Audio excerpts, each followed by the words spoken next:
think, when you're resilient that way, you keep putting yourself in.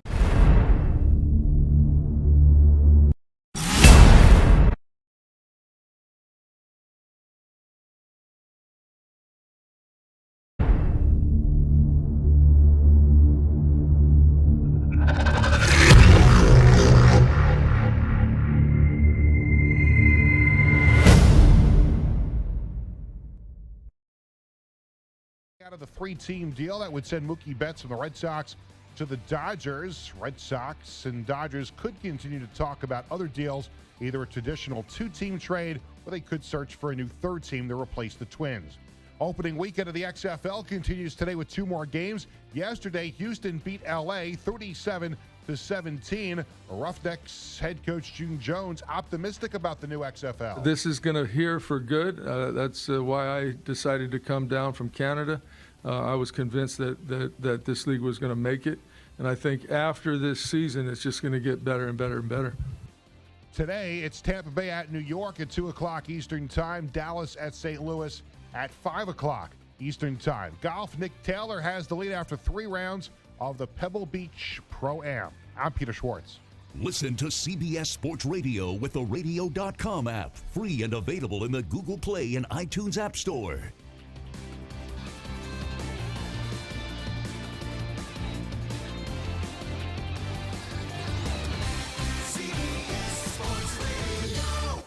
The only way you can take CBS Sports Radio 1140 with you is with the Radio.com app. Download it today and listen to us anytime, anywhere.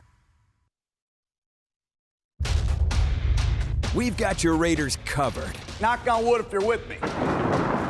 It's Silver and Black today on CBS Sports Radio 1140. And now, here's your host, Scott Gobranson. All right, welcome back, Raider Nation. Welcome back to the Silver and Black today here on CBS Sports Radio 1140. How you doing with the football withdrawal? Well, there was football yesterday. There's football today. We'll talk about that, of course. The inaugural weekend of the XFL is upon us. We will talk about that later. Yes, we're a Raiders show. Yes, we're the only all-Raiders show in Las Vegas. But that doesn't mean we won't talk about other subjects, especially when it's the offseason. We'll get to that in just a minute. But we're glad to have you with us as always. Coming up on today's show, we have a full show, not only with some great guests and conversation, but you can also call in. We have phones. Oh, my goodness. We have phones. 702-733-5968. That's 702-733-5968 if you want to get in on the conversation. Speaking of getting in the conversation, I bring in my co-host today, my lone co-host, as the international man of leisure, Chaz Osborne, is on assignment. He's away watching a golf tournament somewhere. And here is Kelly Kreiner. How you doing, Kelly? I'm good, man. I like how you say on assignment when he's just not here. It's like Chaz is like I said, he's at a golf tournament. He's not on assignment. He's just not here. Yeah, well, he's got things to do, man. He's got things to do, right? So he's that international man of leisure. People think it's kind of a joke, but it's actually there's with every joke there's a little bit of truth and seriousness there.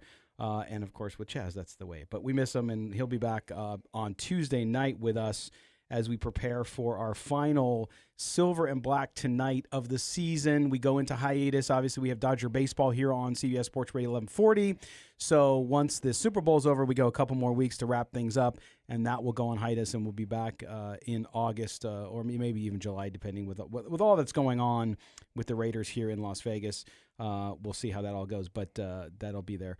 And so, again, we also stream the show on YouTube, Facebook, and Periscope. So if you're listening, great. The radio.com is awesome. You have the rewind feature. You have all that stuff. Make sure you subscribe. Hit the heart next to our station, CBS Sports Radio 1140, so you can always find us on Sunday mornings. Also, like us on YouTube, man. Subscribe. Make sure you hit that and squash that bell, that notifications bell, so you get alerted every time we are live or have new video. You'll see during the breaks on the video feed today, Kelly, the drone videos that I shot of the stadium at sunset and also of the Raiders' new headquarters, so watch out for that. But you can always get those videos by subscribing there as well. So, Kelly, it's interesting. I did watch the XFL, and we're going to talk about it later in the show. Because it just, it's football. We got to talk about it. But what's interesting, yesterday I was at Little League evaluations for my son. Okay. I coached youth sports for 23 years. My 2 older kids went through youth sports. It blows my mind, man. I worry about humanity when I'm at these things and I'm hearing people talking about 9-year-olds and their legs and how they look like a ball player and all this kind of stuff. It's like they're 9 years old. Well, I mean, for most parents, they're already getting that Cooperstown plaque working up, because their kid's the one that's going to make it. Yeah. Well, of course. And that's the thing. Again, it's a football show, I know, but I just have to go on this aside because we expect so much out of people, out of kids, and we're going to talk a lot about the draft in segments 2 and 3 here as we have our first guest of the hour coming up, Tom Fornelli from CBSSports.com, who says in his mock draft that the Raiders will trade 2 number 1 picks to move up to draft Tua. So make sure but that's going to be at the bottom of the hour. But all these people, Kelly, you look at these younger players, I don't care if they're in college or they're in Little League. The problem is the expectations from a very early age are ridiculous. And somehow people think that if your kid plays baseball all the time or plays football all the time and that they're good at a young age, that when they hit puberty and everything changes, like that's just going to continue. And even those kids that are good in high school and college, we set them up for expectations, Kelly. I don't know. Can anybody ever live up to expectations anymore? I mean, well, that's the whole thing. It's like you've always had, like when I was growing, like you just said, Little League evaluations. When I was a kid, if you wanted to play Little League, you just played. You just signed up and you were on a team. Yeah. You didn't go through evaluation. They just split you up and you would show up. Okay, this is, you'd get something from your coach. Here's our schedule, practice schedule. Here's your team, blah, blah, blah. That's all you did. You didn't have, and I grew up in Indiana, so basketball was a lot bigger than baseball. Right. You would have a lot of summer basketball tournaments and things like that, but you didn't have traveling teams. You didn't have all these things. Now, if you have enough money, anybody can have an AAU team. Yes. Basically you're just paying to have your kid play baseball or basketball, whatever, the whole summer. Before you had to be, each town might have, each large town might have one AAU team. Now there's 5, So it's just a proliferation of sports because it's a money grab, like everything else, has gotten to the point to where it's gotten so out of hand. It's gotten out of hand. And again, I want to say this too, because I'm a parent, 5 kids. Kelly, you don't have kids. It's our fault as parents because parents set this up, right? Now, there's business interests now youth sports is such a big business now. It wasn't when we were younger. And you're right. Evaluations for Little League, they claim they're to balance teams out, which actually makes sense. So you have kids come out. They're not trying out. They're coming out and you're evaluating where they're at on a scale of 1 to 10 so that you don't have a team full of 10s and a team full of 1s. I get You're that. Still going to have a team full of 10s. Yes. It's amazing how that works out. Yes, because, again, there's great people who serve and do things for youth sports, including being on boards of little leagues and all this kind of stuff. But my experience over those 20-plus years of coaching in all levels has been that a lot of them are people who don't have a lot of control in life. And so when they get control there, they like to do things like stock teams because they're worried about winning all-stars, right? Which comes out after the season. So it's too bad. But and we see it in football too now. We see it. And I think you have a kid come up and he's a good high school player and he gets into college. He's a good college player. And suddenly can't make it in the NFL and you want to dub him a failure. Well, he paid for his education, all that stuff. But it's just strange to me. And if you have kids in youth sports, just support them. Don't worry about whether they're going to be, the next Patrick Mahomes or the next Joe Burrow. Just support them and be a positive influence. Let the coaches coach. That's another thing I could go on for days about. Or I had parents coaching in the stands constantly. It drove me nuts. But just enjoy your sports. And if your kid's playing, enjoy it. But, Kelly, today, a couple things we're going to talk about. One, with Tom Fornelli at the bottom of the hour, of course, is about the Raiders draft. That's the interesting thing. Now, your Twitter handle, @RatingTheDraft, by the way, you got to follow Kelly if you don't. Rating the Draft. Kelly's specialty, you are just, besides gaming, you are a draft. You're a draft Nick, right? You always have been. You know the draft better than anybody else I know personally. Is mock draft season is here. Now it's really early. To me, I don't understand these people who hate on mock drafts because oh, this is too early. Why are you doing that? You're just trying to get clicks. Well, no, it's the football's over. We're just trying to have a conversation. How do you feel about these early mock drafts? I mean, they're fun because you ask anybody that does mock draft, because like I said, the drafts got so big. You have people that are doing mock drafts like on a weekly basis.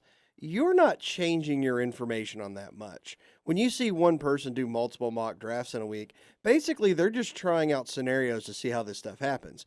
Because as we all know, the draft never goes as everybody expects. There's always a curveball in there that completely changes stuff. There's always a team like Cincinnati that screws something up. So, I mean, it's like you're always, I think the best mock draft people get like maybe 8 picks out of 32 right. Right.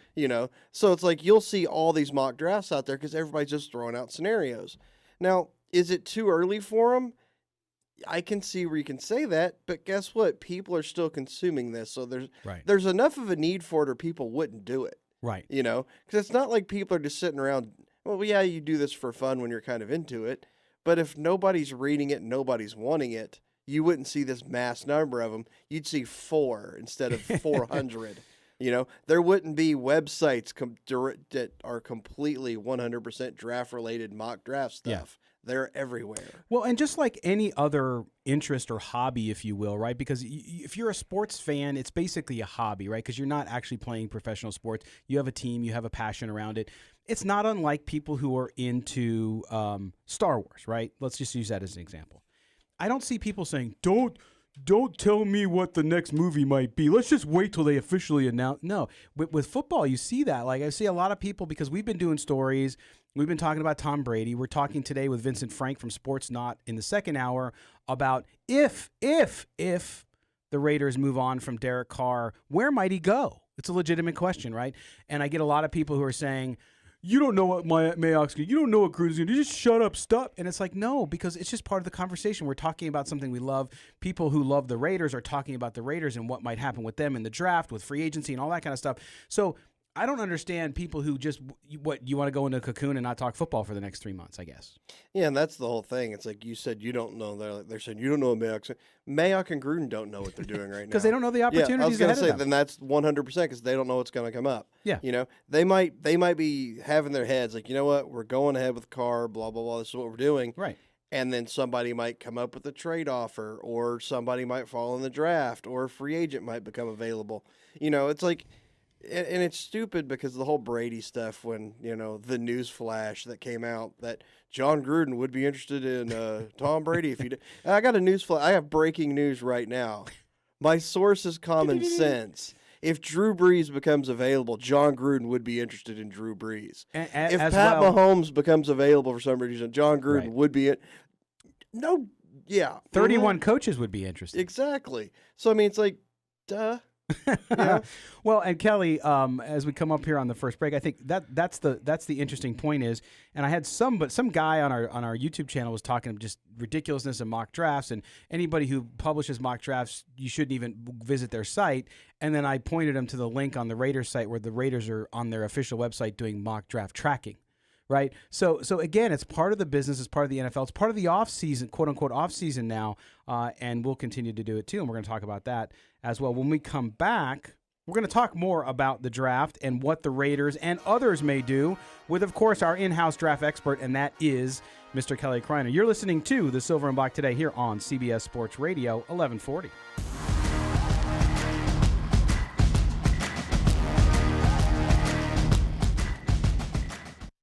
Unfiltered hockey talk for Golden Knights fans. Ryan Reeves does way more than fight. If you think he's just a fighter, you are not watching the same game we are, because he's one of the, for his size, and I've said this several times. He skates pretty freaking well. His skating ability.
Nevada Broadcasters Association and this station. This is Cliff Branch, formerly of the Oakland Raiders, 3-time Super Bowl champ, 4-time Pro Bowl, and you listen to the Silver and Black Show. Welcome back to the Silver and Black today here on CBS Sports Radio, 1140, brought in by the late, great Cliff Branch, who I know Raider fans miss every day. Just him walking on the earth was good for everybody, including Raider Nation. All right, we're jumping back in, and we're going to be talking this segment about draft, about the NFL draft, and what is going on. Don't miss bottom of the hour. We'll be talking to Tom Fornelli from CBSSports.com. He created an uproar amongst Raiders fans. And he's not a big Raiders. He doesn't cover the Raiders a lot. So when I was getting ready to interview him and talk to him before the show, he told me that he suddenly knew about the whole. He didn't know about the whole Carr rift in Raider Nation, and now he knows. He got a full dose of it after his mock draft. And we're going to talk to him after the next break. So stay with us on that one. All right, Kelly, let's jump in now and talk a little bit about draft. As our good friend Mr. Smith on YouTube says, it's never too early to talk about draft. If you look at where the Raiders are, 12 and 19, we're starting to hear this week, and I want to get your reaction to this. We heard that, of course, through media reports, that the Bengals are entertaining offers for number one. Now, who wouldn't, number one? So it's not a surprise to me. But number two, what's the percentage chance that the Bengals, if somebody offers them the world, trade out of that spot? For a normal franchise and a real good team, I would say it's about 1%. But I mean, we still are talking about the Bengals. It's a franchise that's shown that it's not exactly the most well-oiled machine you're going to run around. So I mean, and I don't care what anybody says. There's no such thing as an undraftable person. It just would take a monster offer. You know, the Lakers would trade LeBron James tomorrow if they got a good enough offer. Right, Now, of course. Obviously, that's not going to, because it'd be such a big thing, it's not going to happen. The Bengals will trade the first pick tomorrow if they got a good enough offer. It's just whether or not somebody's going to throw enough at you. You know, if Miami comes and says, we'll give you our 3 first-round picks and a first-round pick next year to go to 5, that's happening. But Miami's not doing that. Nobody's trading 4 draft picks to move up to take Joe Burrow in this draft. You know, so it's like, yeah, you listen to the offers because you never know what crazy thing's going to throw out there. Right. But yeah, I put the odds of them trading that first round pick about 5%. 5%, yeah. And to me, who would trade to number one? I mean, out of all the teams that need quarterbacks, you have the Chargers that need one. You have the Dolphins clearly that need one. The Dolphins have 1 million picks, so they could trade up. But if that 5% chance happened, and someone was going to trade up to number one with the Bengals, who's the most likely candidate? It is Miami because they have so many picks. And we forget Miami's famously the team that failed Drew Brees on a physical, which is why Nick Saban in Alabama became a college dynasty. Yes. Nick Saban wanted Drew Brees, the team physician. They wouldn't sign off of it, and the owner said no, so they went Dante Culpepper instead. If the hip comes back with Tua that they think it's an issue, Miami's got the firepower to move up to 1, and I mean, I was reading somewhere the other day they're doing a lot of homework on Justin Herbert, and I'm like, well, duh, because they have to, because if Tua's hip's healthy, you're taking him at 5 if he's there. If it's not healthy, you're not taking him at all. That's all you need to know about him. Right. You need to look at Herbert because you're not sure what you have there. You know, Tua, if he wasn't without the injury, Tua would have been up there arguing the number 1 pick. You could go either way. Even with Burrow's big run at the end. If Tua's healthy, it's an argument at Burrow and Tua, and I still say Tua's a better quarterback. Well, and that's the question with Tua. I see a lot of fans, especially Raider fans, after our guest at the bottom of the hour, Tom Fornelli from CBSSports.com, comes on to talk about them trading up for Tua. I've seen a lot of fans. He's injury prone. And of course there is concern with the injury. There's no doubt about that. You have to be, right? But is that overplayed? And I think people forget about how good the kid really is. It is overplayed a little bit because the ankle injuries aren't that big of an issue, but the hip injury is a freak issue. You know, we see people get tackled hundreds of times a game every week, all the time. You rarely see an injury. This is just something that happened. You know, if he's healthy, it's not like this has a high chance of recurrency. It's not like a separated shoulder. It's not like, foot injury. This is, it either heals or it doesn't. There's no in between, and that's what they have to figure out. Yeah. Like I said, but the ankle stuff, it's not like it's the same ankle. It's been different ankles. So, he's had both of them worked on. But even then, in the pros, that's something you can work around a lot that you're just not going to do in college. Right. Because you're not getting a check and they're not shooting you up with horse tranquilizers like they will in the pros. Oh my goodness. Yeah, no, that's very true. Now when we look at this draft, I'm beginning more as I look more into it and get prepared for it, because the draft is going to actually be here in exactly 2 months in Las Vegas. We're going to be very busy at that time, both on the air and off. Is that wide receiver class? We've known for a long time how deep it is, right?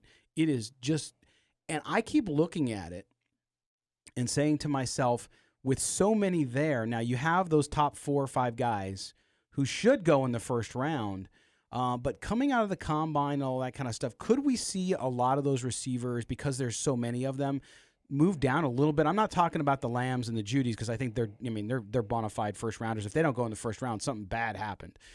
But for the rest of them, there's a lot of great receivers out there. Could we see that market move down a little bit, and you might be able to get an even better guy in the second round because there are so many? Well, yeah, I think there's 3 top guys, and then that's when you start, the discussion of about 6 or 8 guys together that this team will like this guy will like this guy. Is this guy a 2? Is this guy a slot? That's where you really start to get into the bulk of the draft. And yeah, you will see some of the guys kind of slide, because people will be like, yeah, we can get a guy in the second or the third round. Right. I think you're going to see a big run of wide receivers in the second round. Yeah. Which is why when you said on Twitter you didn't think the Raiders had to go first round wide receiver. If they get a second round. Well, yeah, but that's a big that's if, because right now they don't have one. They can't wait till the third round, because they need a number 1. They don't need a slot. They don't need a number 2. They need a Judy, Lamb, or Ruggs, in my opinion. They need one of those 3, because I really like Shenault. He's not a prototypical number 1. Right. And I don't think John Green would have any idea how to use this kid. So I'm hoping he doesn't get drafted by the Raiders, because it'll just ruin his career. Jeffrey's out of LSU, I think, is a slot. Hamler's another guy that's going to be late first round. He's a slot. A lot of these guys are slots and number 2s, and that's something the Raiders don't need. No, you're absolutely right. But then the question is, are there, again, we don't know this, but we're just speculating because it's fun to talk about. Might they try to go the veteran route on number 1 and pull a trade or something? And we'll talk about that later too, because there are opportunities out there. We heard for the first time, I don't put a lot of stock in it because it's a very early report and it's from isolated sources, but I've seen Stephon Diggs' name point out, why would Minnesota want to trade him? I have no idea. And, of course, you have the Odell Beckham situation in Cleveland, which doesn't seem to get better and doesn't seem to be the best place for him after all. So with that in mind, I think Raiders fans, yes, they need a number 1 receiver, Kelly, but it doesn't necessarily have to come from the source you think it comes from. Well, no, but are you going to roll the dice on an Odell Beckham after? Yeah. And here's the thing. If I'm trading for a Cleveland wide receiver, it's Jarvis Landry, because he's a better wide receiver than Odell Beckham. Yeah. I'm sorry. He's got the name. He makes some great catches. Just give me the guy that's out there every week and plays football really well. Yes. That's Jarvis Landry. Yeah. The Robbie Anderson thing's been thrown out there. If you think he's a 1 that you're going to pay a lot of money for, no way. That's just, I don't get that at all. Yeah. He shows flashes of that, deep threat that the people want. He's not consistent at all, and I think would be a huge waste of money, especially in the Raiders system. Yeah. So there's not a lot of stuff out there that's easily obtainable. Right. Now we shift gears. We talk about defense in the draft. Of course, Isaiah Simmons to me is the guy. If there's any possible way, I don't think he'll be there at number 12. But if let's say he doesn't have the greatest combine, I think he's such an interesting right. I think he's such an interesting player, and he's so different than anything we've seen in a long time. And I was having a conversation with a friend. I said, he's a generational player. And he said, well, you had a generational player in Khalil Mack. They traded him away. And I said, yes, but Simmons is much different because he's kind of a hybrid, and that makes him, I think, valuable because you don't know if he's just dropping into coverage or if he's going to rush the passer. Is there any way that guy falls in this draft short of some disastrous event occurring? It's possible, but I don't really think it happens. Linebacker's not really a premium position for really anybody in the NFL. They always seem to slip a little bit. He is such a unique talent, though, because it's funny because he's listed as a linebacker, but he played more safety and corner in college than he did linebacker. You can watch film of him playing single high safety and just reading and recognizing play calls and knocking down passes, picking off passes that most safeties in college can't do. Right. Right. I think if you draft him and say he's our linebacker and that's all you're doing is, one, you're losing a lot of his value, but two, you're basically stunning his career because he's not just a linebacker.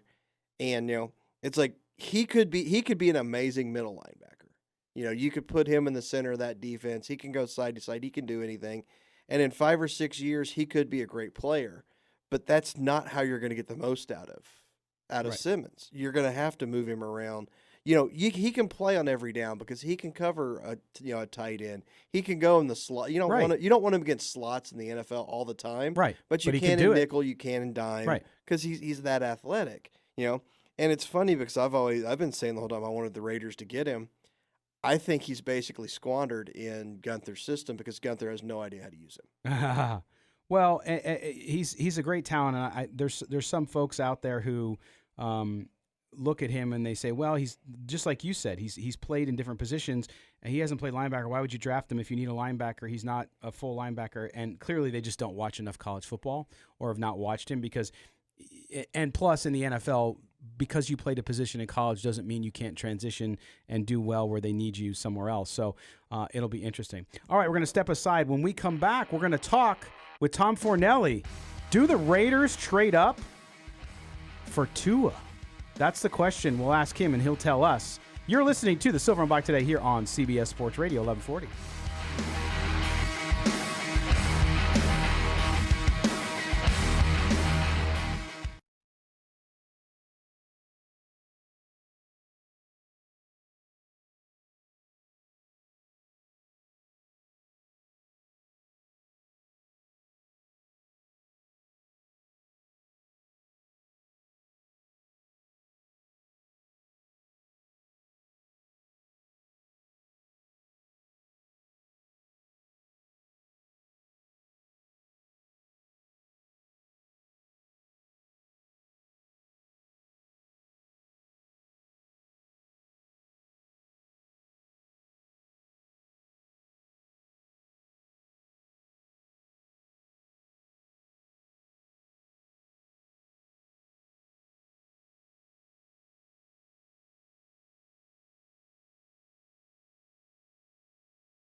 NationalGuard.com. Sponsored by the Nevada Army National Guard. Aired by the Nevada Broadcasters Association and this station.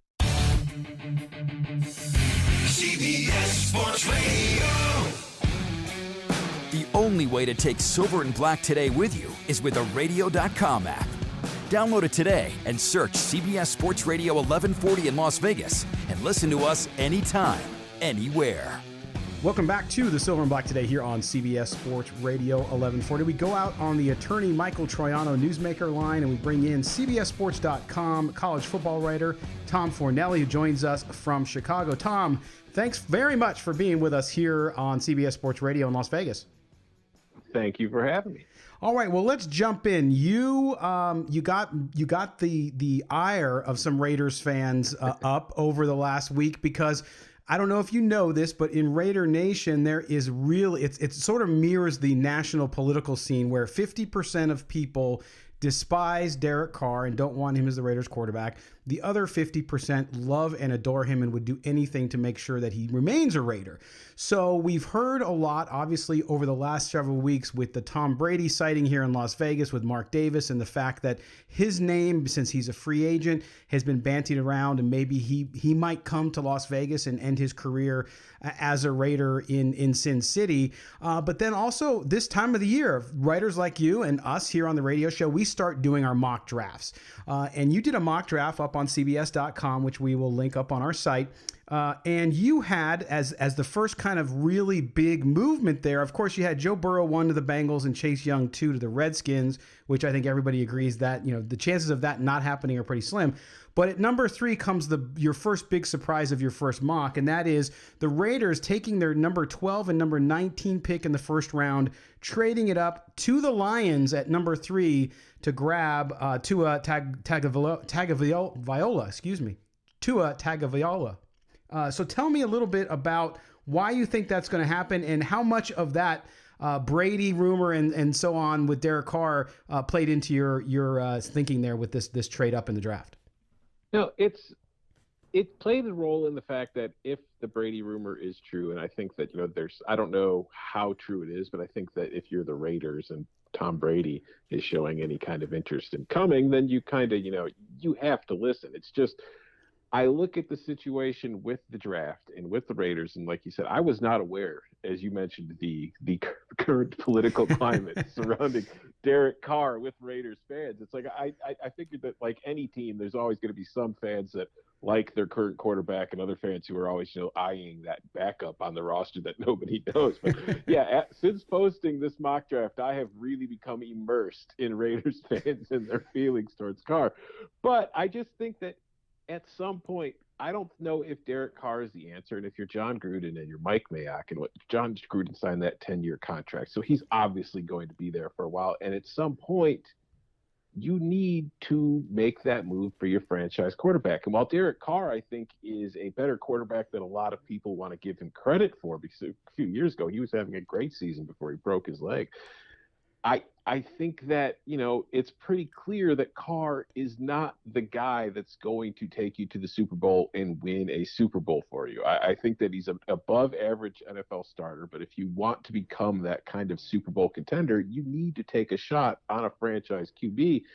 And I look at this draft in the mock draft at number 3 where Detroit is, and I just don't see any scenario where you see a lot of mocks where the Dolphins went into 2019 with the whole quote unquote tank for Tua kind of, narrative surrounding Absolutely. them. Yeah, and they ended up getting the 5th pick. They didn't even get the number 1 pick. But all these mock drafts, you see them just saying, well, we'll sit at 5 and Tua will fall to us because these other teams, don't need quarterbacks. But that's never how it works. And like you said, the Bengals are going to take Burrow at number 1. I think that's a given. I think it's near certainty that the Redskins at number 2, seeing as how they took Dwayne Haskins last year, are going to take Chase Young, who is the best player in this draft. It's just he doesn't play quarterback, so he can't go number 1 overall. And then yet number 3, you have the Lions, who one of their biggest needs is cornerback. And you see a lot of mock drafts having them take Jeff Okudah. But when was the last time we saw a cornerback taken with the number 3 pick? I just don't see a scenario in which the Lions are going to stick at number 3, especially when you consider Matt Patricia, their head coach, where he came from, Bill Belichick, that whole school of Belichick and the way they've approached the draft. I don't see a scenario in which the Lions aren't heavily shopping that number 3 pick to any of the QB needy teams, because I do feel like somebody is going to jump up to that number 3 spot to take Tua, or maybe Justin Herbert, or Jordan Love if they fall in love, whoever it ends up having to be. And with the stuff that was going on, like you said, with the Tom Brady stuff, and just looking at the situation and seeing that the Raiders have that extra first-round pick that they got from the Bears in the Khalil Mack trade, saying to myself, you know what? They could be that team that makes that move and tries to jump ahead of the Dolphins at number 5 if they want to get Tua, because that's the way that it works in the draft. If there's a quarterback that you want, you really can't afford to just sit there, cross your fingers, and hope that they fall to you. You're going to have to move up. Like, I wouldn't be surprised if Miami does want Tua. It could be Miami that moves up, even if it's only 2 spots, to get the number 3 spot, to get Tua, to keep somebody from moving up. Kind of like what, as a Chicagoan, I can remember a few years ago, the Bears trading up literally 1 spot in the first round because they were worried somebody would trade ahead of them to draft Mitch Trubisky, which, wow, that's worked out great. But it's just the gift that keeps on giving. Yeah, so when I look at the teams that I think are going to be in the market for a quarterback this offseason, the Raiders strike me as one, and I think that with Mayock and Gruden, you have guys who are aggressive, and if they decide that that's who they want to get, I wouldn't be shocked at all if they package their their 2 first-round picks, or if they come up with some kind of package to move up to that number 3 spot to get them, because there is nothing more valuable in the NFL right now than a quarterback on a rookie deal. Yes, I'm glad you said that, and I think that's the issue for Raiders fans too. And again, we're talking to Tom Fornelli, CBSSports.com, college football writer, about his latest mock draft where he has the Raiders trading up for Tua, trading up to number 3 with their 12th and 19th pick. Tom, when you talk about that last statement that you just made about going up and getting a quarterback, because that position and that situation in the NFL we just saw it, right? We saw it with Patrick Mahomes and what he did with the Chiefs. The Chiefs were good with Alex Smith, but Alex Smith was a game manager. Alex Smith was a good, solid quarterback. Nothing taken away from him, but to kick it into that next gear, I think that's where people sometimes forget. It's not always that you don't like the guy you have. It's just, as Mike Mayock said several weeks ago, if you can get better at a position, and that means any position, you do so, right? And the quickest way to do that is to do that in the draft, especially when you have draft capital, correct?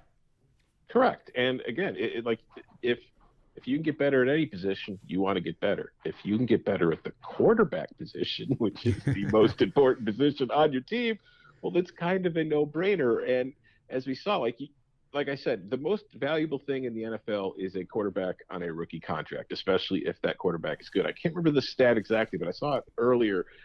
Like, for the last 10 seasons, the quarterback with the largest cap hit in any given season has missed the playoffs 8 of the last 10 years, because in this salary cap era, when you've got to put together an entire team, when you see quarterbacks taking up such huge chunks of salary cap space, it's hard to build a good team around that. So that's why, the Chiefs are in a spot. They just won the Super Bowl. They've got tons of cap space right now. And there's the question of whether or not they're going to give Mahomes the extension now, or if they're going to wait a little longer, which way is smarter to do it. But at some point, obviously, they have to do it. It's just the goal now. A general manager's biggest problem is figuring out a way to first of all, get a good quarterback, and 2, then surround that quarterback with the kind of talent that you need to win. And then when you have to pay that quarterback, that's when things get tricky. Well, that's the interesting thing with the Raiders, because a lot of what Raider fans talk about, and even some of the folks that cover the team, Tom, is the fact that, look, the Raiders, their defense is just downright bad. It got better towards the end of the year. They need bodies. They also need a number 1 wide receiver. So I think a lot of people get distracted by that, thinking that, well, geez, because you need bodies all over the defense, you have to do that all through the draft, which we know is not true. And if you look at the draft, yes, there's some defensive players I think that could help them, especially at the top of the first round, which I don't think they're going to have a shot at, like Isaiah Simmons and some of these other guys. So when you're looking at that, you, as a GM, you have to look at the situation and say, okay, am I 2 to 3 years or less away from maybe making a run? And if I can do that, like you said, with a quarterback on a rookie contract, that allows me to do more with that roster. Yeah, I mean, we see it every single year. You can have a 2-3 year plan and it can work. But you also don't need to put together. I mean, San Francisco was 4-12 in 2018, and they were about 10 minutes away from winning the Super Bowl in 2019. So you don't need to have like a long-term rebuild. You could do it through the draft, and sometimes you roll the dice and you get lucky. But it's one of those situations where if you draft a defensive end with the first pick's at number 12, or they had the number 12 pick and the 19th pick. If they stay there at number 12, maybe somebody like an AJ Benisa falls, or Kayvon Chason, somebody that you like falls to you at number 12, and maybe that player changes things for you. He provides a huge impact, suddenly turns on your entire defense. That'd be great. It's much more likely that a quarterback's going to turn your team around than a linebacker, though. Absolutely. Tom Fornelli from CBSSports.com joins us. And, Tom, if we look at the rest of this draft, we're talking about two. We're talking about quarterbacks, of course, Burrow at the top of the draft. And then you have Justin Herbert, and you're hearing about Jordan Love from out near us here in the Mountain West Conference. And those guys. But after that, it kind of falls off. And we'll see what Jordan Love does during the Combine. But what else are you seeing right now? Because you watch college football more than anybody. What are you seeing in that first round? What might surprise us about some players or positions that might move up in that first round and really surprise folks?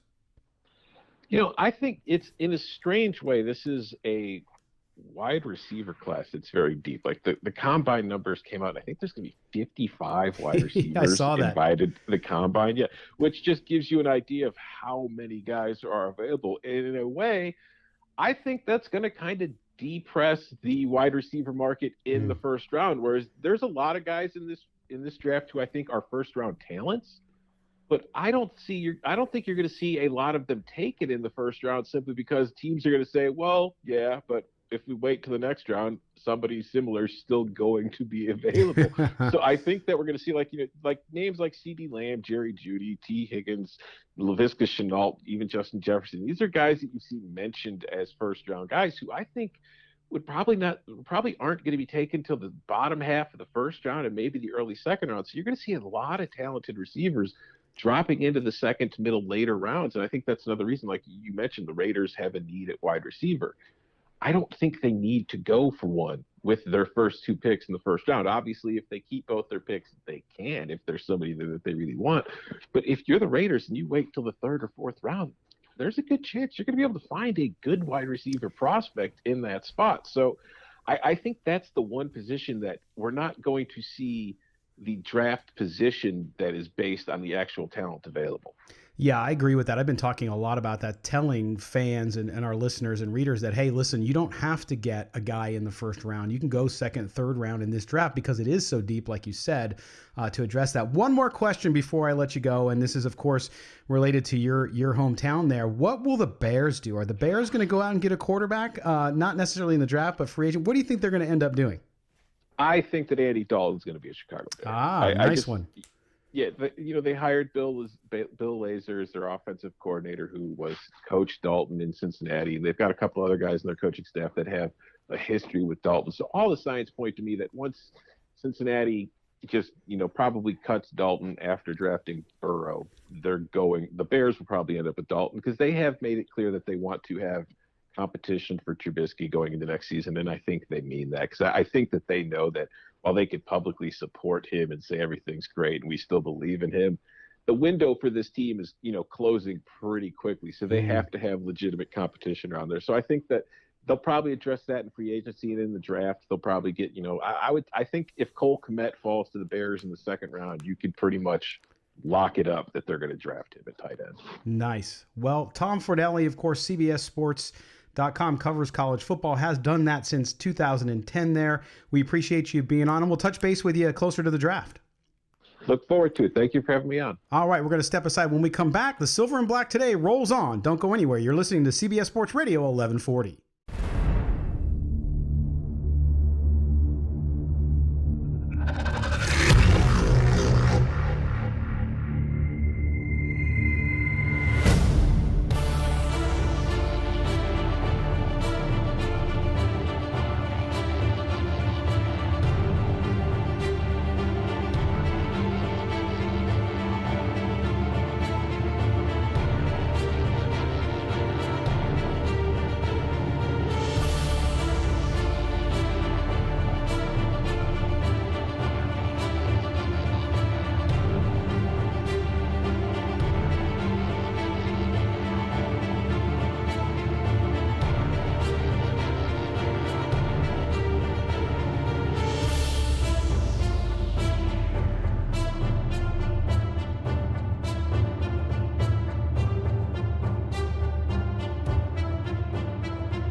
treatments and take control of your pain management today with alternative treatments. We encourage you to find ways to safely manage your pain and take charge of your own health. Pain isn't a choice, but how you treat it could be. Visit knowyourpain.com.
I noticed he added a second round pick next year to the 12 and 19. That second next year basically is an equivalent of a third this year. And if anybody else wants Tua that's in that top 10, they can beat that they can beat that because Miami can blow that out of the water. But the drop off to go from 3 to 12 and go from a Jeffrey Okudah to maybe a Christian Fulton or to go from a Simmons to a Murray is just too big of a drop-off to only get the 19th pick and a pick next year. Right. So I just don't think they have enough capital to get up there. And like I said, if, the Lions want to move down, but you have to realize you can't move down too far and lose out on a premium talent. Yeah, no, you're absolutely right. But let me ask you this question, because we're getting a lot of feedback from our folks in the social channels this morning listening to the show about Tua's injury. I know we talked about it before the last break, but when you look at Tua, a lot of people are saying, why would you trade for a guy who's injury prone? I don't think they're seeing just how talented this guy is. And yes, you have concern of an injury, but you check that all out before you draft a kid. The hip's a freak injury. Right. This is just something that doesn't happen. If you want to say he was injury prone because of the ankles, I can kind of get that. But like I said, the ankles aren't that big of a deal for an NFL franchise. They're not going to look at that injury. There's no way that's going to even be a blip if you think Tua is a franchise quarterback, which I do. Right. We're all talking about this because of the hip, and that is a big issue. But I don't think you can pin that on him and say, oh, man, he's injury prone. He fractured his hip. Right. He's not an 80-year-old person. And it's fracturing his hip. Raider fans know all about hips because, unfortunately, what happened to Bo Jackson a while ago before they have new remedies to fix these things and all that kind of stuff. But the hip injury to Tua is not like a career-ending type injury that you have to come back from. No, and everything you've heard is they're expecting him to come back, be healthy. Right. If he comes back and, like I said, he's healthy, he's worth whatever it takes to get him. It'll be interesting because at the combine, you got the medicals, but I don't think you're going to get any clearance. I don't think you're going to get any clarity at the combine. No, it's too early. You're going to have to wait for the recheck, and then you're still going to be kind of in the dark a little bit. Because, if the thing that made him so good was just the power he got, in his throw, through his legs and through his hips and everything. And if that's not there, it's going to be, that's a big drop in what he does best. But like I said, that's something your medical staff's going to have to look at it. That's something they're going to have to figure out. But if they're signing off on this and they think he's going to be what he was, he's worth whatever it takes to get him. Yeah, and I think that's where people that we have so many needs, but again, and you heard. Yeah, but you can have so many needs, but if you don't have a quarterback, every other need is dwarfed. So that I'm glad you said that because there's people that were chatting with us saying, no, you need to do what the Niners did and build a defense first. But then I said, did the Niners win the Super Bowl? And the answer is no. No, but the Niners made the Super Bowl. They did. And the Niners also didn't do anything until they had a quarterback. Right. People forget how effective Jimmy Garoppolo was during the season. He had the last few games of the playoffs, but he even won those games. He just didn't win the Super Bowl. And so to me, you're right. I think, again, and our good friend Ed Marshall up in Alaska says this all the time, and I used to argue it with him, but then I looked at it and did my research, and it's true what you said, Kelly. You can't get – in today's NFL, you cannot get anywhere without a quarterback. Doesn't matter. I mean, look at the Bears. The Bears had a very good defense, right? What did they do at quarterback? Nothing. They lost games because of it. They could not score, and there you go. You have to have a quarterback. So if you can go up and get what you believe to be – a franchise-quality quarterback that's going to be with you 10 years, like a Tua, like a Joe Burrow, then you have to do it. You cannot – while you can do it, you have to do it. It's easier to build a good team around a quarterback than try to stick a quarterback into a good team. There you go. I like the way I said. All right. Well, we are coming up on the end of the first hour. Just to highlight second hour, Vincent Frank from Sportsnaut, sports writer and editor there, he's going to talk with us. So let's say this scenario happened and the Raiders went a different direction at quarterback. Where does Derek Carr go? Derek Carr is a good quarterback. Where's he going to go if it's not with the Raiders? Vincent will tell us his 5 spots and where Carr might go. We'll also talk XFL, Kelly's Corner, and more in hour 2. It's coming right up. Don't go anywhere. You're listening to The Silver and Black today here on CBS Sports Radio 1140.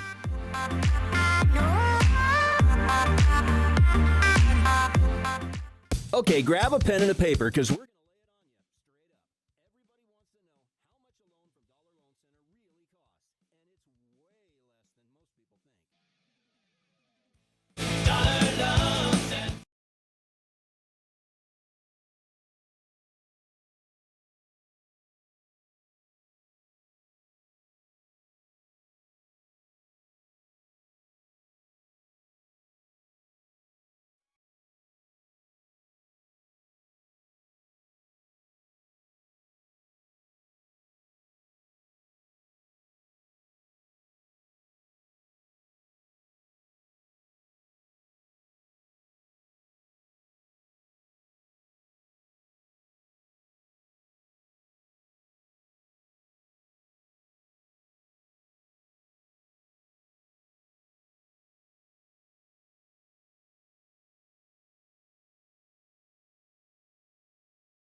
CBS Sports Radio.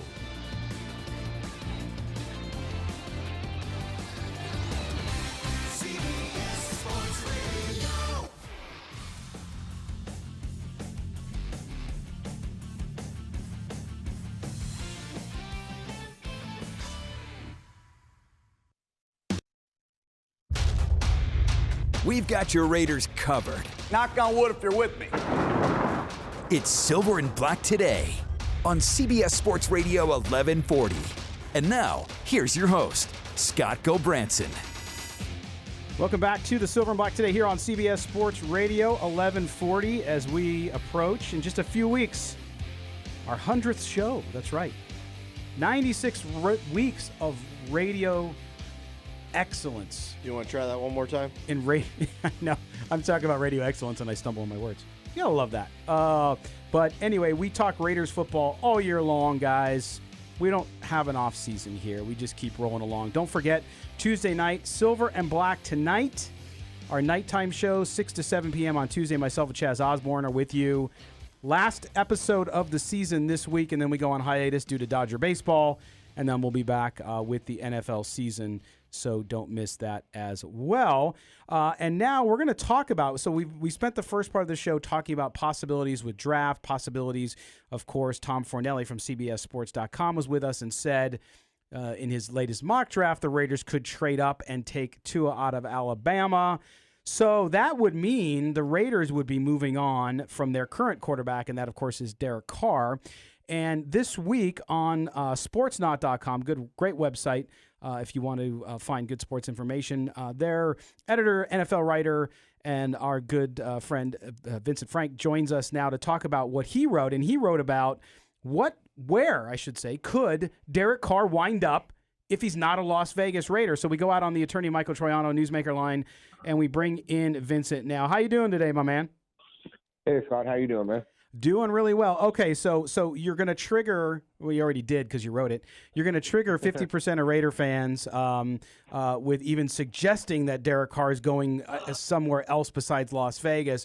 But with all of the talk out there and all of what we're hearing about possibly the Raiders looking at Tom Brady and others and a young quarterback, when you sat down to write this and look at opportunities where Derek Carr might fit, kind of what was the criteria you first looked at? A team that needs to stopgap quarterback, someone that can fill in for 2 or 3 years, or teams that might need a long-term option. I mean, Derek Carr's still not 30, so I mean he could still be an option for 4 or 5 years. Mm-hmm. So I think it was those two things, and is he an upgrade?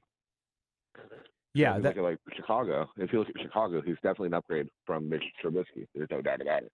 Oh yeah, no, that's absolutely true. And I think if you look at your story, and we'll just kind of run through some of those, and Kelly, you jump in when you want, but let's go through some of the teams you looked at and said, hey, there might be a possibility. And I think this is one that's really intriguing, and Kelly, I know you agree with this one, and that is the Carolina Panthers. Talk about what the situation in Carolina and them most likely looking to move on from Cam Newton, and why Derek Carr might be a good fit there.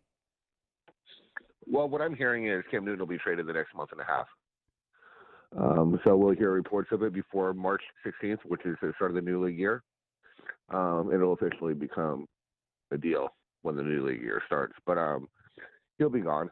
So we'll probably hear something in the next couple of weeks when it comes to Cam Newton. I don't know where he's going. New England's a choice if Tom Brady leaves. There's a bunch of options. Heck, the Raiders are an option for Cam Newton. But look, Matt Rule signed a 7-year contract, which is unheard of. Yeah. In the NFL, he signed a 5-year contract. Lynch and Shanahan got 6 for the 49ers. That was kind of surprising. But we're looking at a 7-year contract, so he's building for the future. He's not building for 2020 or 2021. Right. The idea here would be to either draft a quarterback in 2020 or wait until 2021 when you have other options out there and trade for Derek Carr, 2 or 3 year option for him. Seems to fit the offense that he had at Baylor at Temple. So It just makes too much sense. Again, we're talking to Vincent Frank. Vincent is NFL writer and editor at Sportsnaut. Also, you can see his work at Forbes.com as well. Hey, Vincent, it's Kelly. You mentioned the Bears in the article, And if a card trade to the Bears goes through, basically the Raiders are just going to get back the second-round pick they put in the Khalil Mack trade. Do you think that's a stopping point just on PR alone to make that Mack trade look even worse for fans? Or will Gruden and Mayock just kind of push that off on the last regime? I'd say they pushed it off in the last regime, even though John Gruden is the last regime. I think they pushed it off, or they can just take the 18th pick in the second round, which would be Chicago's pick. Yeah, so they're not literally taking back the pick they gave for Khalil Mack. Well, yeah, no, I mean, but that's basically what it breaks down to. Yeah. They traded a second-round pick and got a second round. That my point was that either one they take, it basically just looks like, hey, that's the pick we gave up. We didn't have to in a trade we shouldn't have done. If you want to save face, 2 third-round pick this year, next year. If you want to save face, but I don't think the Raiders are in that PR game. I don't think John Gruden couldn't care less what fans think. Otherwise, he would not have traded. Yeah, to trade. Well, and you talked about Matt Rule with you talked about Matt Rule with a 7-year contract, and you're talking about Gruden who's got a 10-year contract. And so you're right. He's going to be less concerned with the he signed a 10-year contract. Crap. I totally forgot I was bringing up Shanahan and Rule, but wow, 10 year, you're right. So he's really less concerning about that. Yeah, you don't have to be. It's not like you're a political position running every two years. He's got 10 years, so he doesn't need to worry about public sentiment. He's got to do what he thinks is right. And Vincent, the other teams that you mentioned as well, we talked about the Bears. We talked the Redskins. Now this is an interesting one because Dwayne Haskins. It sounds like they're not obviously ready to rule him the starter in Washington, nor are they ready to give up on him with Ron Rivera coming in there. But what they might need is a guy to kind of tutor him along and be a steadying force there. That looks like it might be a good fit. Talk about DC and why DC Derek Carr might be a good fit in Washington. Well, they blew up their front office last month. So whoever's running the ship, whether it's Doug Williams or Daniel Snyder, probably, they really didn't have. They're not the ones that took Dwayne Haskins. Daniel Snyder did not really want him. That was a Bruce Allen pick. Yeah, Bruce Allen's gone. So it's, again, you don't have a built-in relationship like Gruden didn't have with Derek Carr when he was hired by the Raiders. That was the previous regime. That was Reggie McKenzie. So the idea there is if you don't have a built-in relationship, the guy needs to prove himself to you all over again. And I'm not sure that Dwayne Haskins has done that, or the tape shows that he's done that. They're not going to trade him. They're not going to pull a Josh Rosen or anything. But I think they can go in there and, okay, we'll get Derek Carr. We'll sign him for a year or two. And then have Dwayne Haskins sit behind him. Because I don't think Dwayne Haskins is anywhere near ready, by the way. Yeah, no, I agree with that, and but I also don't. I agree that they shouldn't give up on him yet. You're committed. He's on his rookie deal, so why would you move that quickly when you don't have a more viable option? But that's what they got Alex Smith, and he had that horrific injury, and so I think they were looking at finding a guy like that anyway, so he fits. Here's another one that to me is really intriguing, and that is the Indianapolis Colts, who appear to look at Jacoby Brissett and realize that he's going to be a career backup, a good one at that, but nonetheless a backup. Why would the Colts look at a Derek Carr who's a very efficient quarterback, a quarterback that's gonna help you, I think, shore things up from an interception and a turnover perspective. But why the Colts? I think it's a good fit for Frank Reich's offense. Again, you have an offensive-minded coach, former quarterback, and I think that's gonna sit well with Derek Carr. I think he's gonna turn to that and he's gonna improve because he has that with him. Him and John Gruden just never really got along. So you got to find a fit in terms of, apparently, Derek Carr has an ego. So you got to find a fit with someone that's going to be able to handle that ego, and that's quarterback-centric. Right. And Frank Reich's quarterback-centric. He's an upgrade from Jacoby Brissett. They have the defense. They're not going to ask him to go out there and put 4,500 yards and 40 touchdowns. Manage the game and don't turn the ball over. And the Colts are probably the best team in that division if that happens. Yeah. The last half of last year, Jacoby Brissett was one of the 5 worst quarterbacks in the NFL. Yeah, it was, and I really thought he would do better than he did, which surprised me. But nonetheless, Now, Vincent, I know you also had the Tampa Bay Buccaneers there, who've also been linked to Phillip Rivers, as it looks like Jameis Winston won't be likely back due to his crazy numbers of scoring a ton of touchdowns, but also just turning the ball over at an amazing rate. For Derek Carr to go to Tampa Bay, Derek Carr, fair or not, is often criticized for not being a guy who goes deep very often, and it looks like the Buccaneers are built for that. Could he fit there nonetheless? Yeah. Oh, yeah. I think he can. I mean, all you have to look at is Bruce Arians' history and going after veteran quarterbacks. Derek Carr is out. Philip Rivers is the number one option for Tampa Bay. He moved to Florida from Southern California. I'm assuming he's going to go to Tampa Bay, but on the off chance that Philip Rivers head to Vegas, sorry, Raider fans, then I think that Tampa Bay opens up and looks at him and the other options out there. Derek Carr is probably one of the top options out there on the trade market or free agency. Yeah. No, you have Tom Brady, you have Philip Rivers. I know that. Yeah. Yeah, and right after that, you're looking at probably Derek Carr and Cam Newton would be the two. Yeah, because and you have Andy Dalton as well to kind of lock out or to round out that top three. I think of veteran guys that are out there and available. But Vincent, in closing, when you look at this again, we're talking to Vincent Frank, who's a NFL writer and editor at Sportsnaut.com, also writes for Forbes as well. Vincent, when you look at this situation and you talk to your sources around the league.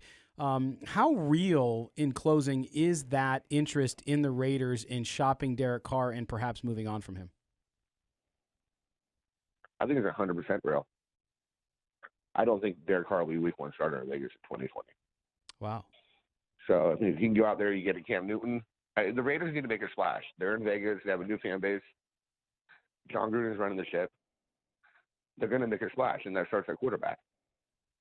I honestly would not be surprised if Tom Brady is the quarterback in Las Vegas.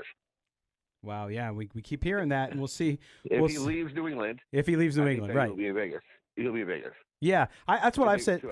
I've said, too, that there's not a lot of viable options out there for Tom Brady. He can kind of go where he wants, but if you look at teams where they're at in the rebuilding process, what weather you play in, all that kind of stuff, Las Vegas certainly sticks up there. All right, Vincent, thanks, man. We appreciate you being on. Make sure you check out Vincent Frank NFL is his Twitter handle. Follow him for great NFL information. We'll talk to you again real soon, my friend. All right, thanks, guys. Appreciate it. All right, Vincent Frank from Sportsnaut and Forbes.com was our guest there. So, Kelly, we're up on a break, but a lot to think about there. Yeah, it's interesting when you look at some of those options. Like, I really like Carr to the Colts. I think that's good for everybody involved there. Man, Tom Brady's not leaving New England. He's not going to be. I tend to agree with you. I just can't see a situation where Carr's not the week one starter. Yeah, I've said that all along, and I've reinforced that throughout that I believe that too. But that said, as we talked about earlier with the draft and other things, if an opportunity presents itself, I wouldn't be surprised if it doesn't happen and we get surprised by that. All right, we're going to step aside. When we come back, we're going to roll on. We're going to talk a little bit about what could be next, but also we're going to talk XFL. That's right. Did you watch it? Are you watching it today? We're going to talk about it next on Silver and Black Today here on CBS Sports Radio 1140.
Hi, this is Steve Wisniewski, and you're listening to the Silver and Black Today.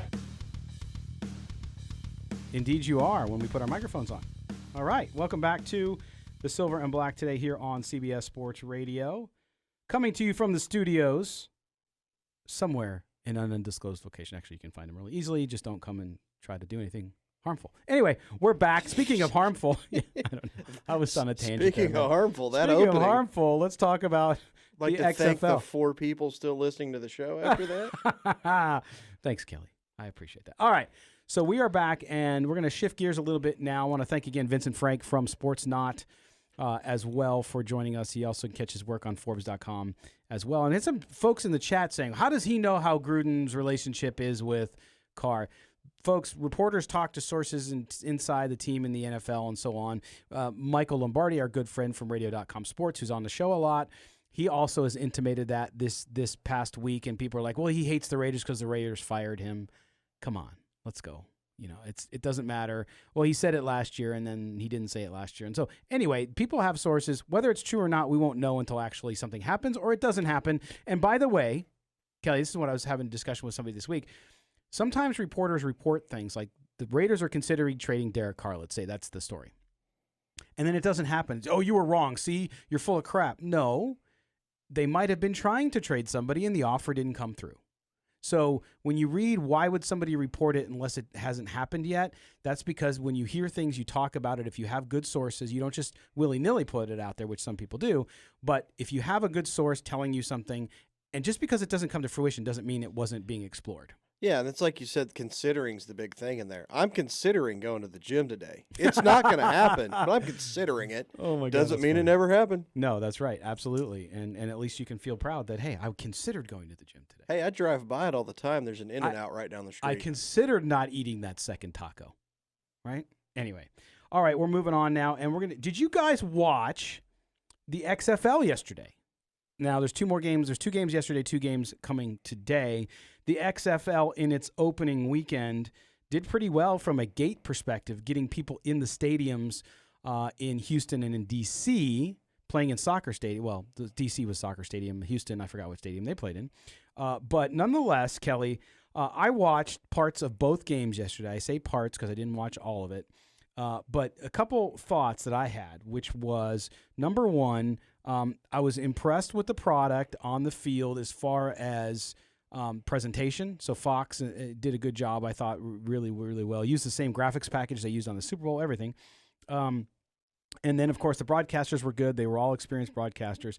But the product and the quality of play on the field, is it NFL? Of course not. But is it a good product in between, from a play perspective, college and professional football? Yes, I thought it was pretty dang good overall. What'd you think? I enjoyed it. I had it on the TV at work, no sound, so I'm kind of just watching it here and there, kind of hitting bits and pieces. So I didn't get like the whole review thing to where they're actually kind of talking over the view, which I think is huge for the sport.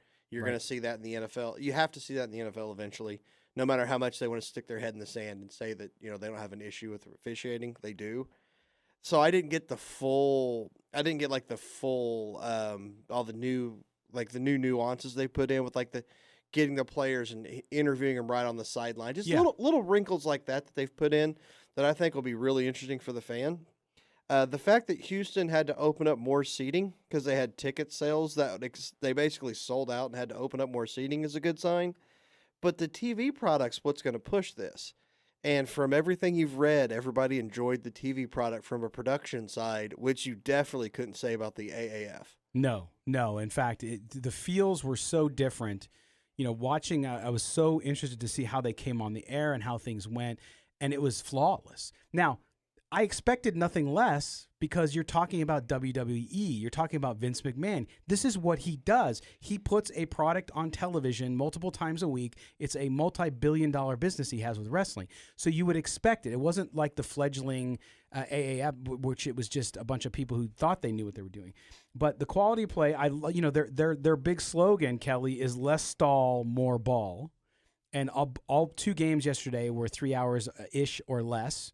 Around 3 hours, actually. Yeah, they were shooting for 2:30 though. Correct. So it still hit that 3-hour mark for a football game, which pace of play seemed better. like it didn't feel like a 3-hour game. But I mean, you can kind of nitpick things like that. I know they're kind of shooting to have something set up like that because I think for them it's more of a TV issue about they want to lock in a 3-hour block. Right. And not have to worry about going over anything like that. So they want a 2:30 game or a 2 hour and 30-minute game. Right. But I don't think pace of play in football is as big an issue as everybody seems to make it out to be baseball.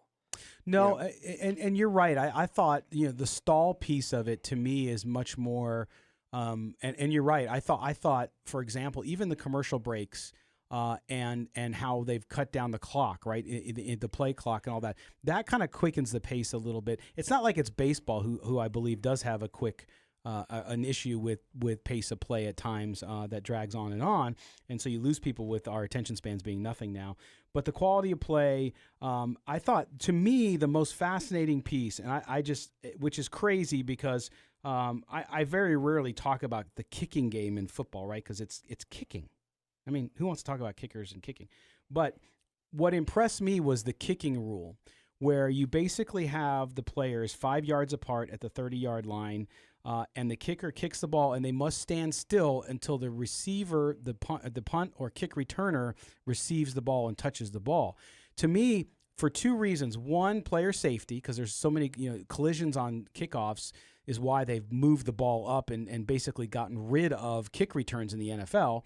And second is the ability for the ball carrier to really carry the ball out, because we've seen kick returning in the NFL basically just go the way of the dinosaur. Yeah, they say all that kicking stuff and everything's for safety, but they're promoting returns. I know. The kneel down is the safest thing for anybody in football. Yeah. Yeah. So it's like, yeah, we're it's for player safety. We want to do this. Well, no, you want them to run the ball out. You want more people blocking and running, which is going to lead to more injuries than some guy taking a knee in the end zone.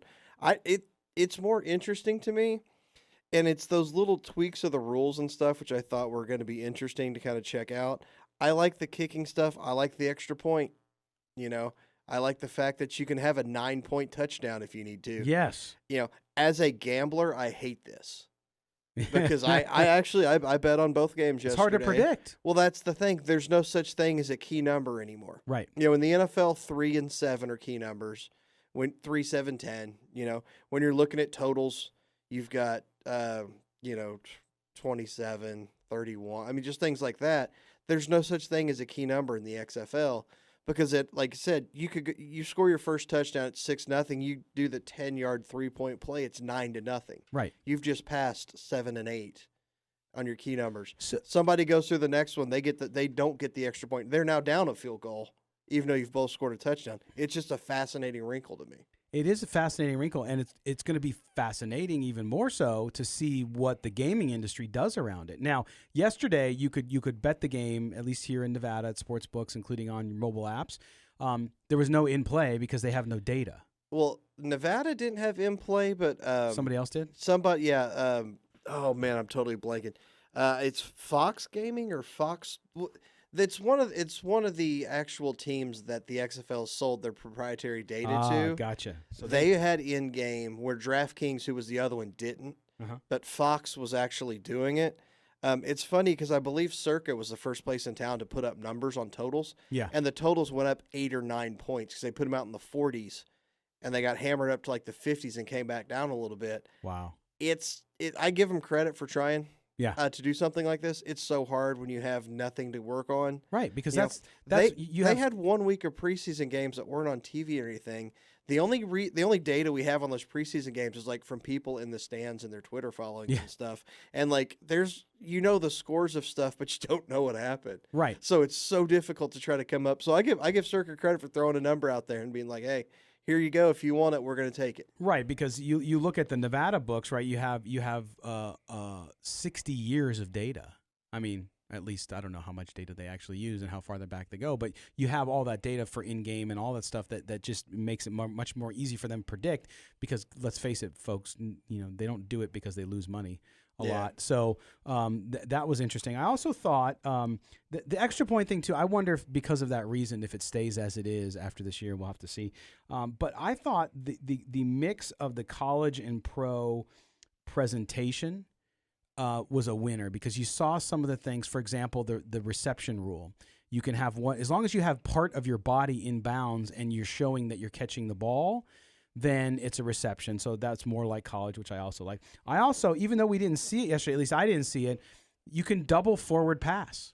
Did you know this? Yeah, I know. I just don't know exactly. When does that happen? But I have to see an actual play to understand exactly what they mean by that. Well, it has to be behind the line of scrimmage. I know that, but I mean, if you're in the shot, I have to actually see this for me, for me to think it's going to matter. So, for example, I'm in the shotgun. I throw a bubble screen where the guy's just ahead of me, so it's a forward pass, and then they take the ball and throw it. Yeah. Well, and when I said I have to see it, I mean I have to see a coach actually use it in a game. Exactly. I have to see them actually be like, you know what, this is going to be a cool idea. Let's try it. Right. Now, you did see Cardell Jones as part of the old Tecmo Bowl triple reverse flea flicker. Yes. That worked. I mean, it worked to perfection. Yeah. You'll see little things like that just because the coaches don't really care if they get fired. That's right. So, I mean, it's like, yeah, they're coaching and everything, but you're not coaching the Vikings, man. You're coaching the DC Defenders.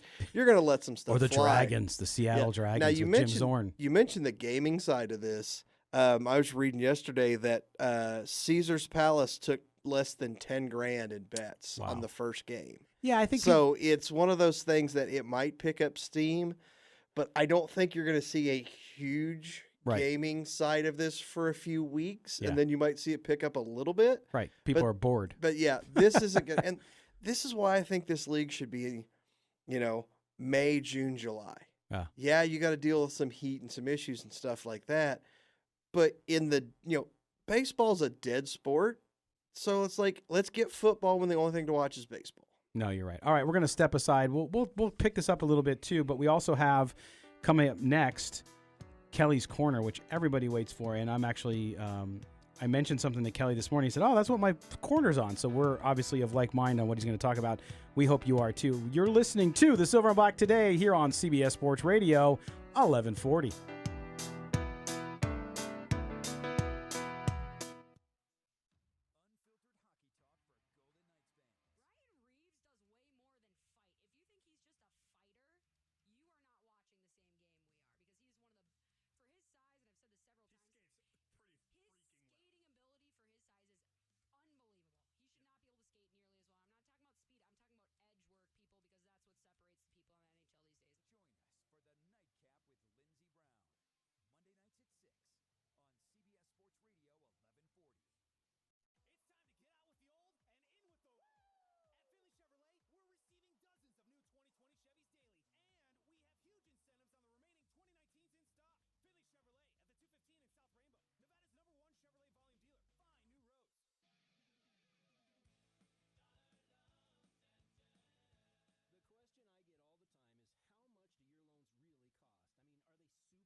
This is Silver and Black Today, live on CBS Sports Radio 1140.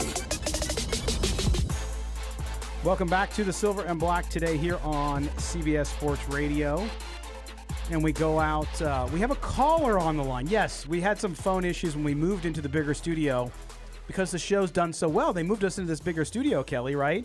And when that happened, there were some phone issues because of the way that the stations work.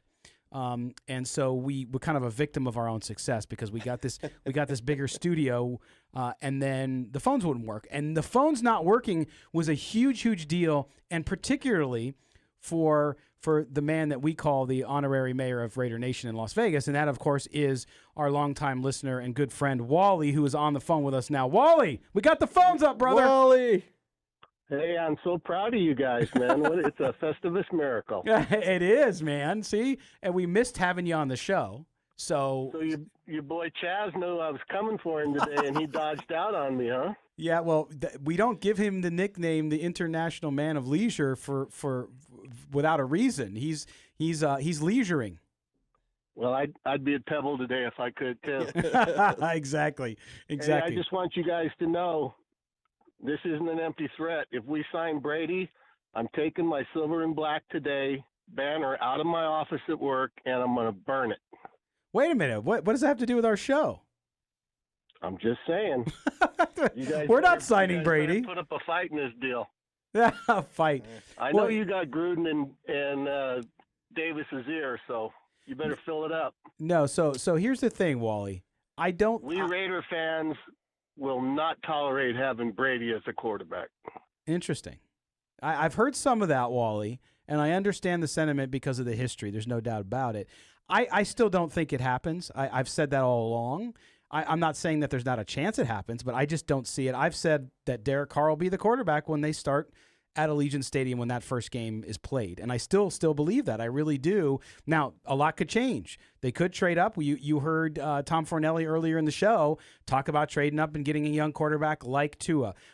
They could do that. They could go get a veteran quarterback and try to push Carr a little bit, which is my option. I'd like to see them get a better backup who can come in and get the best out of Derek Carr by pushing him a little bit. But, yeah. My head says keep the draft picks, but my heart says if we could get Tua from like 2 years ago, man, that would be amazing. Yeah, I agree with you on that, Wally. And Kelly's right about one thing. You got to have a bad boy at quarterback or you're just spinning your wheels. Yep. Yeah, that's a good point. But let me before I hate to agree with him.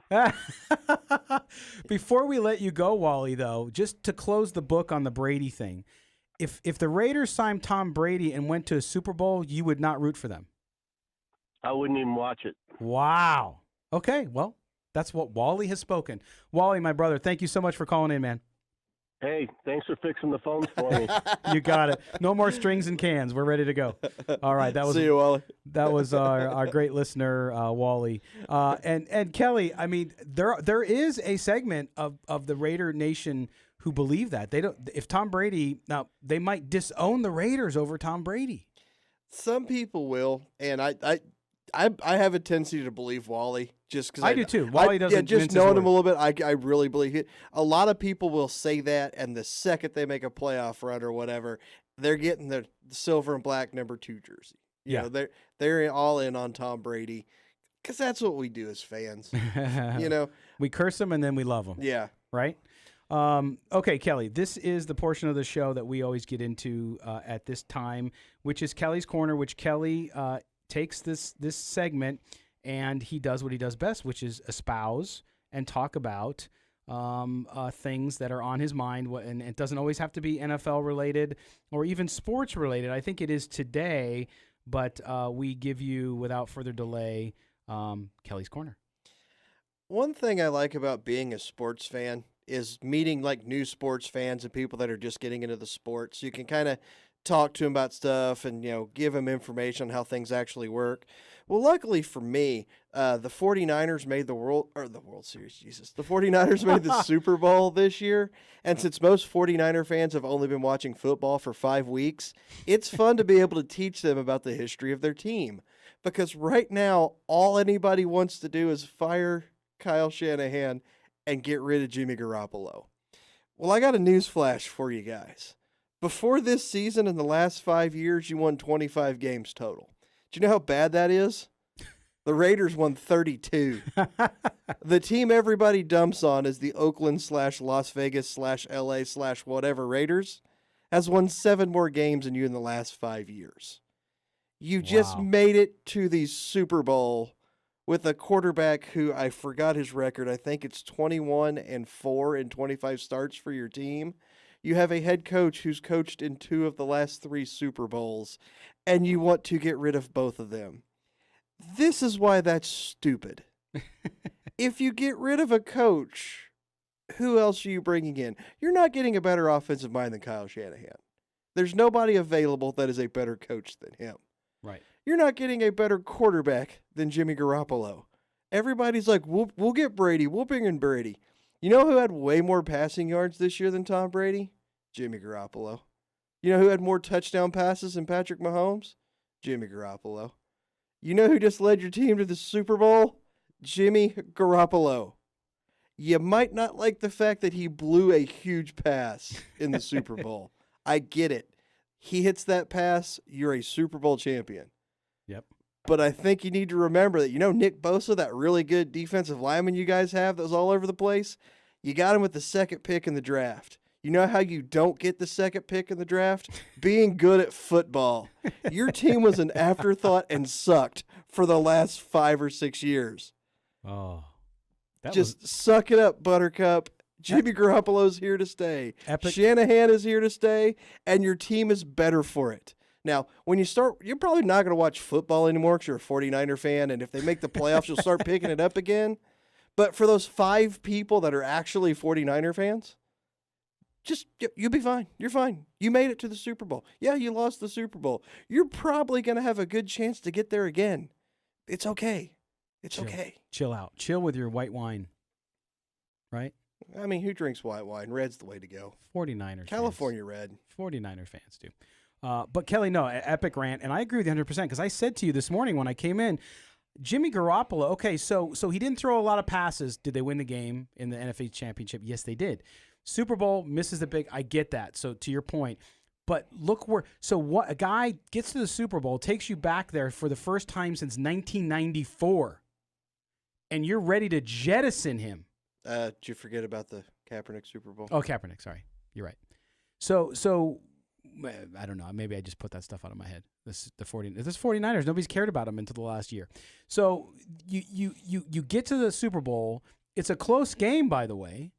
And, of course, Patrick Mahomes does what Patrick Mahomes does the last quarter and comes back with that epic 4th quarter, and you lose. But that's not all on Jimmy Garoppolo. That's on that defense, too, a little bit. I was going to say, if Jimmy Garoppolo and Kyle Shanahan don't break off their coverage on that in route and allow that 44-yard pass to Tyreek Hill, which was a dead duck that stood in the air for an hour. Yeah. No, it wasn't Sherman. It was another guy. But he was supposed to have the back third, and said he cuts off to take the in cut that Sammy Watkins had. Yeah. If he stays in his coverage, that never happens because if Mahomes throws it, it's a pick. Right. But he broke it off and touchdown, completely different game. Well, and again, and you mentioned Kyle Shanahan. Like, well, Shanahan, look what happened with him with the Falcons, right? They had that big lead, and then, well, did he, like you said, did Kyle Shanahan play defense? Did he run the defense? And again, I don't like the 49ers, but when people are stupid, they're stupid. So if you're a 49ers fan, which, like you said, there are very few real ones. There's a lot of bandwagons who are saying get rid of Jimmy Garoppolo and questioning Kyle Shanahan. I can give you 30 other NFL coaches, well, maybe 28 now, NFL coaches or owners that would kill to have Kyle Shanahan and what he's able to do on offense and his mind. Then you have these fans out there fighting. It's just ridiculousness. And the one thing that kills me is you hear he should have ran the ball. You run down the clock. Running the ball doesn't bleed the clock. Getting first downs bleeds the clock. Amen. When Troy Aikman on there's like, here's what you're going to do. You're going to run the ball right down their throat. And then Garoppolo throws it for 7 yards and a first down. And Troy Aikman's like, or you could do that. That was the right call. Right. Because everybody's expecting that. Just because a pass gets batted down or a receiver drops a pass doesn't mean the call was wrong. You cannot play the result on things like that. A coach's job is to put his players in the best position to win. It's up to the players to make those plays. All right. What a good ending to Kelly's Corner. I love that one, man. I was completely in agreement. Even when I disagree with you, I still love Kelly's Corner. And you should too. All right, we're going to step aside and then we'll come back, close out the show with some more thoughts on Raider Nation, NFL football, and we'll take your call, 702-733-5968. You're listening to the Silver and Black today here on CBS Sports Radio, 1140.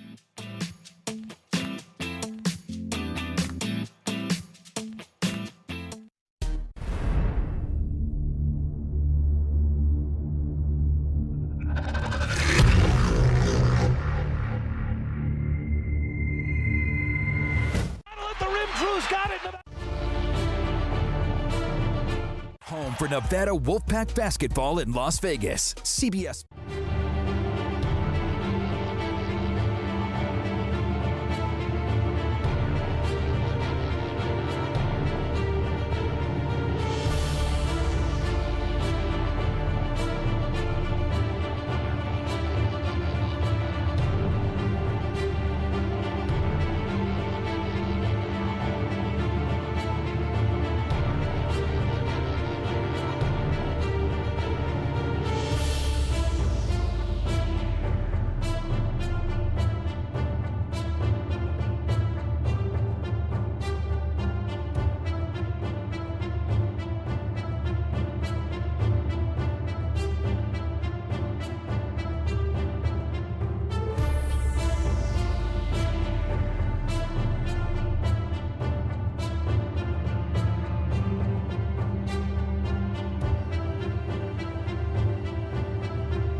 Mothers and babies in Nevada.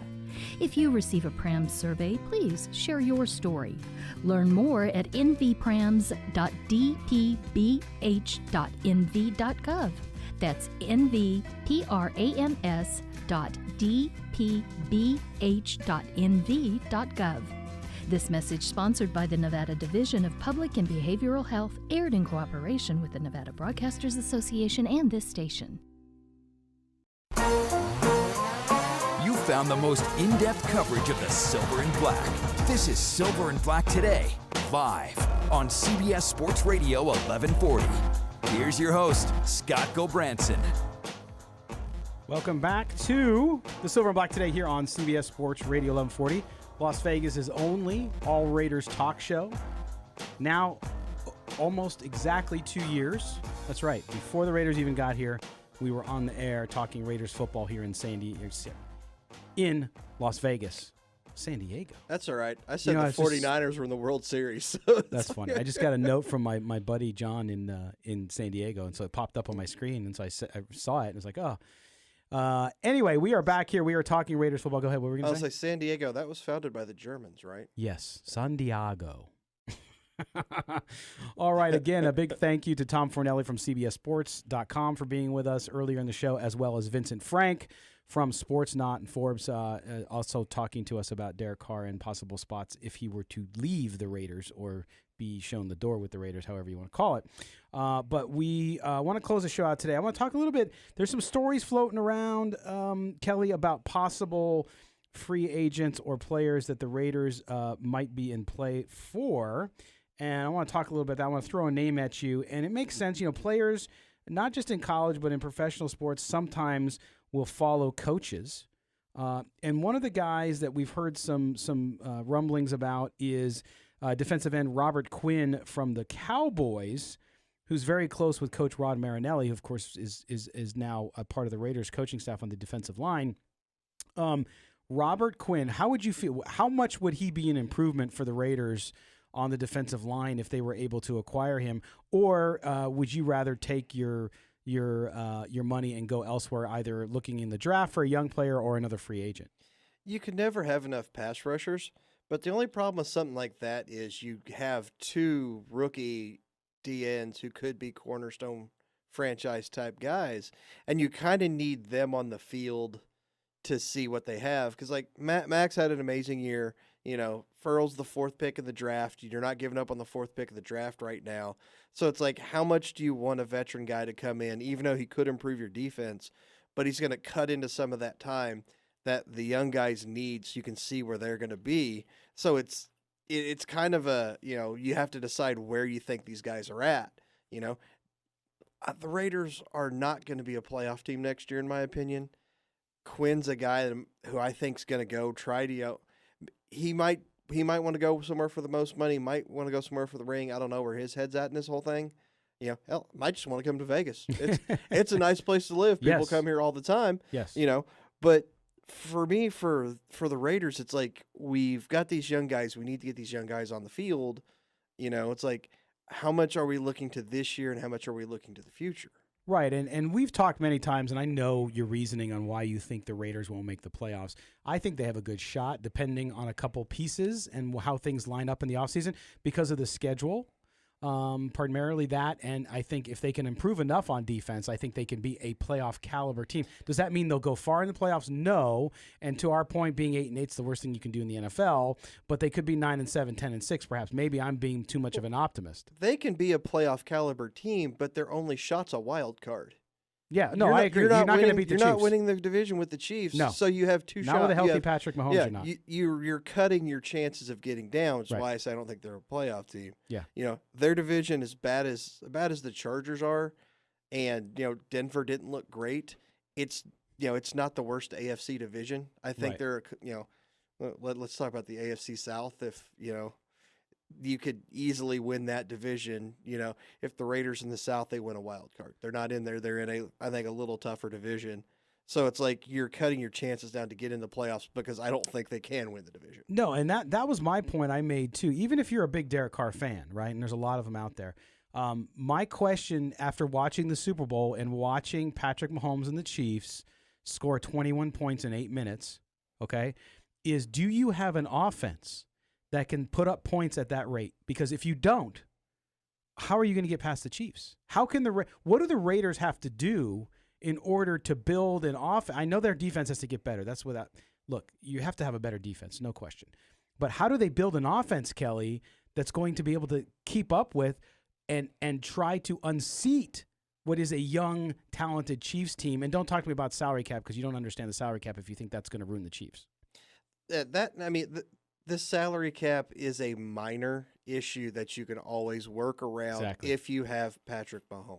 Right, because you defer money, you do all kinds of things you can do. Not only that, but your most valuable asset is that quarterback. No matter what it costs you, you can find a cheaper replacement everywhere else except quarterback. There you go. That's very true. It's like, actually, never mind. I just lost my thought. But I was going to say, it's been a long season. Yeah, it has. Like I said, they have to try to win the wild card. That's kind of what you're looking at. I hate being 8-8. I hate being 7-9 because you're not going to get that high draft pick and everything like that. Right. But we saw Mahomes get hurt this year. Anything can happen. Garoppolo got hurt last year. So I mean, when I say I don't think they're a playoff team, it's like I don't see them. I don't see them maybe winning a wild card because of that division. What if Mahomes or something gets hurt again? They can win the division. You can be there. I just don't, I don't bank on an injury to try to get my team over the hump. No, I think that's right. But that's why the question around, to me, look, you either, and no matter what the GM and the coach say, you either have to be all in with your quarterback or you're not. Like there's no in between. And if you're not all in with Derek Carr, That's fine. It's a business decision. It's not nothing against Carr. It just is what it is. Then you need to make a choice now, because if you're going to build for a championship team, to your point, Kelly, if you want to be a team that's going to win the division so you can have home field advantage and do all the things you want to do as a divisional winner, then you have to look at the Chiefs and you have to look at what's going to beat the Chiefs. How are you going to beat the Chiefs? And to do that, you're going to have a high potent offense. There's no question to me. And that's going to be for the next 10 years at least, barring injury or anything crazy like that. Yeah, it's like, the thought that left my head a second ago. I was like, remember the Raiders Chiefs game at Oakland? Well, how many points did the Chiefs score in the second quarter? Yeah. Do you remember? 24, 21. Was it actually 28? I'll say 28. It was 28, right? 28. That's what the Raiders scored all season in the third quarter. Exactly. They did it in one quarter. Right. That's the team you have to beat from now on. Yeah, and your division you got to beat just to get into the playoffs. In some years, because if it's competitive on the wild card, like we saw this year, it was incredibly competitive for the wild card. So you can't always count on the wild card either. So it'll be interesting. Kelly Kreiner, as always, man, thanks for being here. Yeah, no problem. All right. And somebody said smile more. Remember? It's too early in the morning. It's too early to smile. You guys don't realize I don't sleep. I worked graveyard shift for 15 years. I go to bed at 5 in the morning, and I got to be in here at 7. I know. It's because you're a gamer. It doesn't matter. You just come in with your Coke or your Dr. Pepper. Sorry, we're both Dr. Pepper guys. I have an iced tea, and I always have iced tea when I get in. You had a Wendy's cup in here like a couple weeks ago. Yeah, there was iced tea. Oh, was there? Okay. My bad. I made assumptions. That's what I get for making assumptions. All right. Well, I want to thank everybody for being here. Don't forget, you can catch this show. You can watch the video replay, or we'll have the show usually up within 30 minutes on all the platforms: Spotify, iTunes, Google Play, Stitcher. Wherever you get your podcast and audio content, you'll find our latest show, and you can listen back to that. Make sure you subscribe there and also give us a positive review. But if you subscribe there, you'll never miss a show. You can always have it downloaded automatically as well. Don't forget to visit the website, silverandblacktoday.com. We've had an amazing month traffic-wise with all the coverage we've had there. So check out silverandblacktoday.com. Also, our YouTube channel. Check out our YouTube channel. Subscribe. Don't forget, though, if you subscribe, that's great. You have to hit the notifications bell, and then you'll be notified whenever we go live. But for our engineer, Trent Ogle, for Kelly Kreiner, I am Scalco Branson. We will talk to you next time, guys. Thanks for joining us here on the Silver and Black Today.